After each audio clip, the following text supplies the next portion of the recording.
Bueno, a mí la lectura me pareció súper interesante en el sentido de que sentí que era muy parecida como a cosas como de la Biblia cuando hablan de cómo Dios creó el mundo.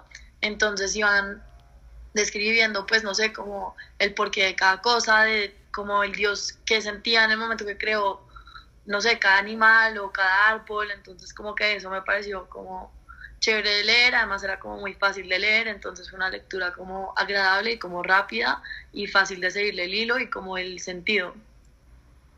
Sí, a mí me parece chévere como el ritmo que usan, como el ritmo que usan para relatar la historia, que es como una canción o como un poema, en donde va diciendo como, y él mismo creó después los micos y también creó los micos tales y los micos tales luego creó las aves y mencionan múltiples como especies de aves, me parece muy chévere.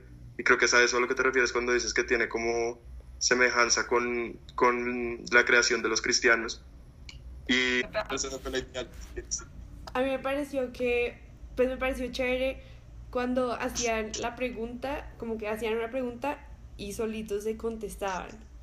Eh, Como cuando dicen, como, ¿qué cosa habría? No había nada, o como algo así. Sí, sí. Y esta lectura, pues a diferencia de las otras, me pareció, con lo que ustedes dicen, mucho más interactiva con uno. Y eso me pareció que fue más interesante y más fácil de leer y como que lo que dijo Sofía, más fácil de seguirle el hilo porque era más interactiva con esas preguntas, ¿no? Sí, también, como volviendo a lo de la nada, pues me parece interesante como simplemente dicen, ya es que no había nada y punto. Y había un padre y él como que empezó a buscar en sí mismo y de sí mismo fue que empezó a crear todo lo demás, como de su interior, de su meditación o no sé, como ellos dicen, de su estado de trance, empezó como a sacar y a crear cosas y por medio de sustancias mágicas se empezó a ayudar a crear todas estas cosas.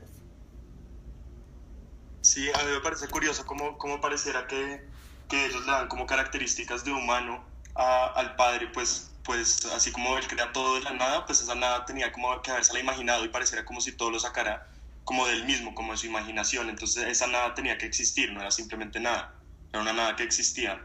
Entonces me parece muy chévere como él como que tenía capacidad de imaginarse que tenía que más o menos amarrar esa nada desde el fondo y empezar a crear a partir de su imaginación y de su propio ser.